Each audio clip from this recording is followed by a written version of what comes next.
Did you know that just one bone in your throat can cause a dozen different problems?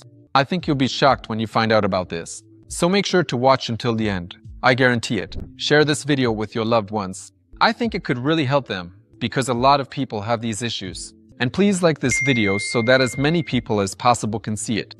Count on your fingers if you have snoring, sleep apnea, difficulty breathing, trouble swallowing, and a constant lump in your throat, thyroid problems, posture issues, neck pain, a double chin, bite problems, or a small receding lower jaw. All 10 of these problems are connected to this bone. And what's most interesting is that, as an osteopath, I constantly notice tension and displacement of this bone in every other person. And this is the hyoid bone. I think many people didn't even know this bone existed. But really, there is a small bone here that isn't connected to any other bones, and dozens of different muscles attached to it. It's located just above the thyroid cartilage. Here is the lower jaw. And right here, you see, it's highlighted. This is the hyoid bone. It's small, but it plays a very important role in our body. In this video, I'll talk about the not-so-obvious reasons why these 10 problems occur. And in fact, I'll give practical tips and exercises you can do yourself at home. So let's briefly and systematically go through everything now. The hyoid bone is a bone that isn't connected to any other bones. It moves easily, and dozens of different muscles are attached to it. Where can you find it? You can find it under your lower jaw. So, it's located between your lower jaw and your thyroid cartilage. How do you find it? It's very simple. Start from your chin and move your fingers downward. You'll feel soft tissues here. These are the muscles of the floor of your mouth. If you keep going, you'll feel soft, soft, soft, and then you'll hit something hard. The first hard thing you come across, that's the hyoid bone. If you go a little lower, you'll find the thyroid cartilage here. It's easier for men to find the thyroid cartilage because of the Adam's apple. The hyoid bone is located right above the thyroid cartilage, right here. You see a lot of different muscles and also ligaments attached to it. Here's the thyroid cartilage. It actually determines the position of the tongue, as well as the position of the neck and pharynx. Now let's look at the first reason why it causes snoring. The thing is, it's been scientifically proven that if the hyoid bone shifts downward and backward, which often happens due to neck tension, poor posture, or problems with internal organs, this leads to a narrowing of the airway. This happens because the tongue is attached to the hyoid bone. So, here you can see the hyoid bone, and here is our tongue. It's a large organ right here, and the tongue muscles are attached to the hyoid bone, right here. When the hyoid bone shifts downward and backward, it causes the tongue to move backward as well, which narrows the airway. As a result, a characteristic sound appears, snoring, a turbulent airflow, and snoring occurs. You can do a very simple test. If you breathe through your mouth, find your hyoid bone and just breathe. Then start to gently move your hyoid bone and tongue backward. So, move your tongue and hyoid bone backward, and snoring appears. That's an interesting point. So, if the hyoid bone moves down and back, it pulls the tongue with it, and snoring occurs. Especially if you're lying on your back with your mouth open. If your nose is congested, there you go, snoring. So, the incorrect position of the hyoid bone directly affects the appearance of snoring. The next problem is apnea. These are breathing pauses. This especially happens during sleep. Yes, it happens while sleeping. Why does this happen? Again, the airway gets blocked. And actually, apnea is a very dangerous condition and is a risk factor for premature death in general. And X-rays and MRIs have long since proven that in cases of apnea, the hyoid bone is in the wrong position. Usually, the hyoid bone shifts downward and backward. And this is also one of the reasons why breathing is disrupted, why the airways get blocked, and why apnea occurs. And this is the second problem associated with the hyoid bone. There are also swallowing disorders. That is, people often experience a lump in the throat, difficulty breathing, or a feeling of not getting enough air. All of this is also related to the incorrect position of the hyoid bone. The next problem is an issue with the thyroid gland. If you look here, here's the hyoid bone, the thyroid cartilage, and the thyroid gland. And here, you can see there are blood vessels that supply the thyroid gland. The most interesting thing is that the vessel branching off from the carotid artery, which supplies blood to the thyroid gland, is located right next to the hyoid bone in projection. If, in the area of the hyoid bone, the fascia and muscles here are tense, and if the hyoid bone changes its position and shifts backward, then of course we can understand that these muscles are in spasm. What will this lead to?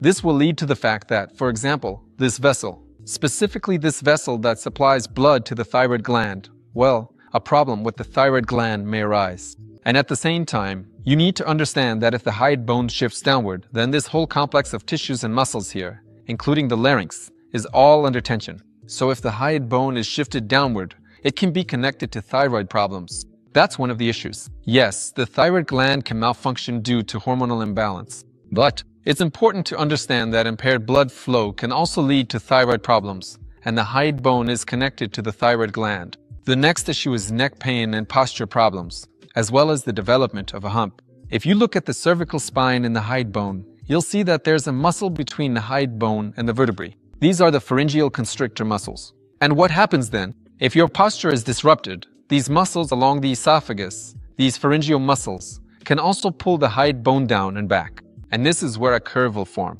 Due to the tension of the muscles between the hide bone and the neck, an arch will appear. That is, when the back of the neck shortens. And if the back of the neck shortens, posture actually gets worse.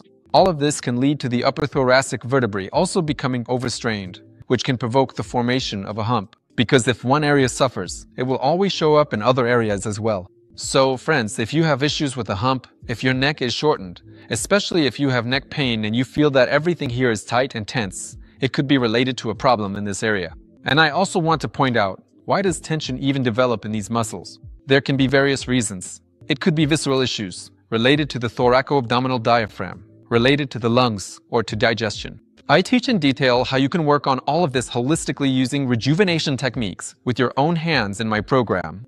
If you want to look 5 years younger, join link in description box. There's also another reason why these muscles get tense, these very muscles, and why neck pain occurs. It's connected to psychosomatics. What happens when a person feels fear? Often, when someone is afraid or anxious, they tuck their tail, meaning our coccyx and sacrum, just like animals do. And what happens then? There's a spasm in the neck muscles, especially in the throat. You feel like you can't breathe, right? Basically, you get a lump in your throat. This is caused by the tension in these muscles.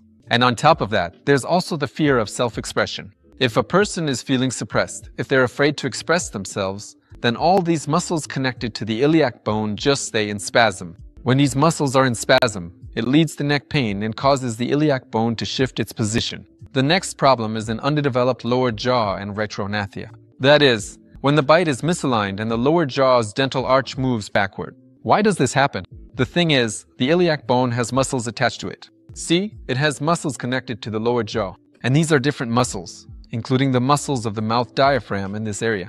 See, right here, the ones that line the space between the iliac bone and the lower jaw. There are other muscles as well. For example, the digastric muscle, if you take a look. You see, there is tension between the temporal bone, the iliac bone, and the lower jaw.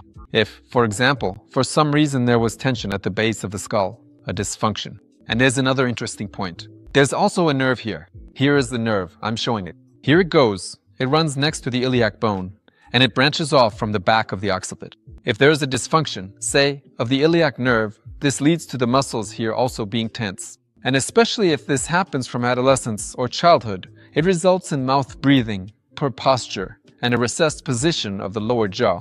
An unattractive profile forms when the lower jaw is set back. Well, the reason for this is that certain muscles, specifically those connected to the base of the skull, and as a result of trauma to this nerve, dysfunction. By the way, trauma to this nerve can also cause headaches in the posterior cranial fossa in the occipital region. So, pain in the back of the head is also related to this nerve, and in the area of the iliac bone, everything here is rigid. If you touch your iliac bone and feel that it doesn't move, and the oral diaphragm here is very stiff and tense, that means there's a lot of tension in this area.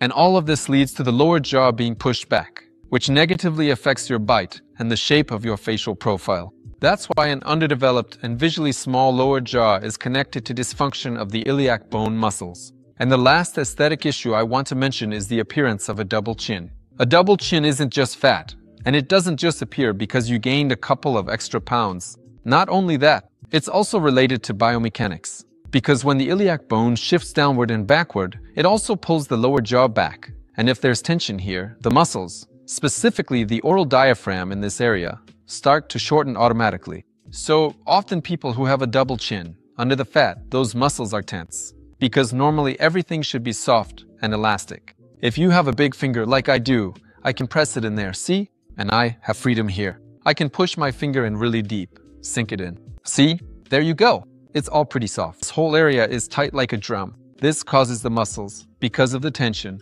to start resisting and contracting. As a result, the lower jaw also shifts back, again, in its position. And this distance between the lower jaw and the iliac bone actually gets shorter. And here, blood flow and lymph flow get disrupted, and a little bulge appears here. Look, see? See, when I lower my jaw, pull out the iliac bone, and push it back in. What happens to me? There you go, just by moving the lower jaw back. That's why you need to put the hide bone back in place and set the lower jaw in its proper position. And then the double chin just disappears, even without losing weight. Now I've told you about all 10 reasons that are connected to the hide bone. But you need to understand that when working with snoring, or with apnea, or with neck pain, or a double chin, there's actually a whole protocol involved.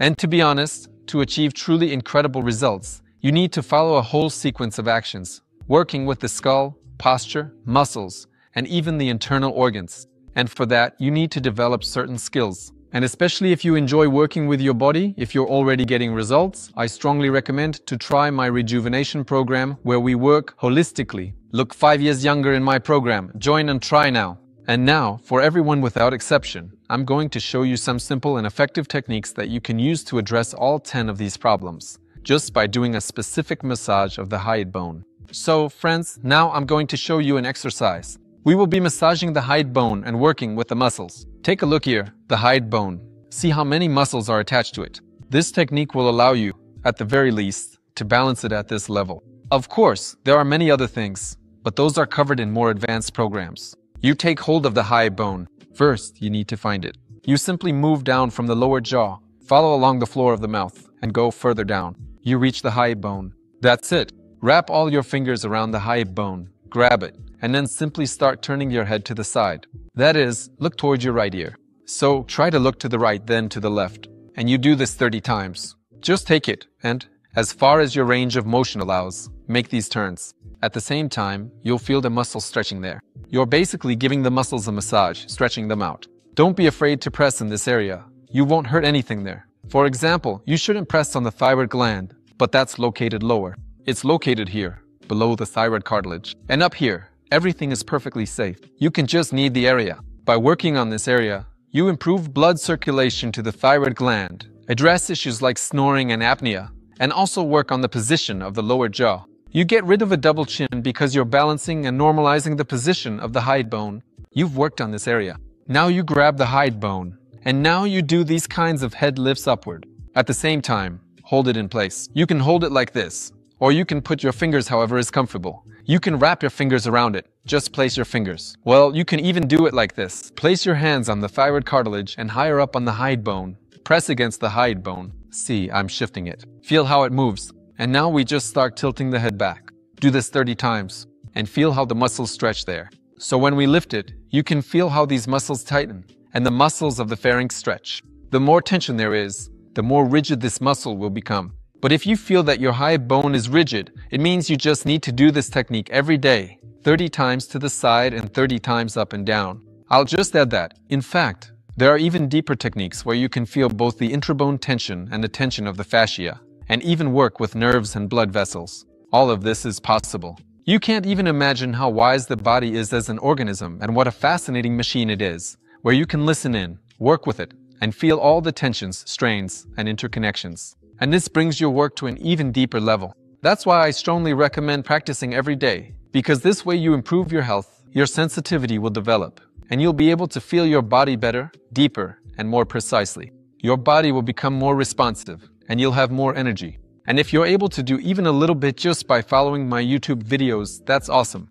And this is just the first step toward diving into it. Because, can you imagine, I've been studying this for 20 years already. I never cease to be amazed by the magic of our bodies and what we can do. The most interesting thing is, the deeper you go into this, the more fascinating things are revealed to you. It's truly unique. That's why I strongly recommend practicing with your body for at least 5 to 10 minutes every day, because it really makes you fall in love with it, and it's truly inspiring. Your beauty and your health will change. This was Dr. Alice with you. See you next time. And be sure to subscribe to me, because it helps my videos get promoted on YouTube so that as many people as possible can try these wonderful healing and rejuvenation techniques.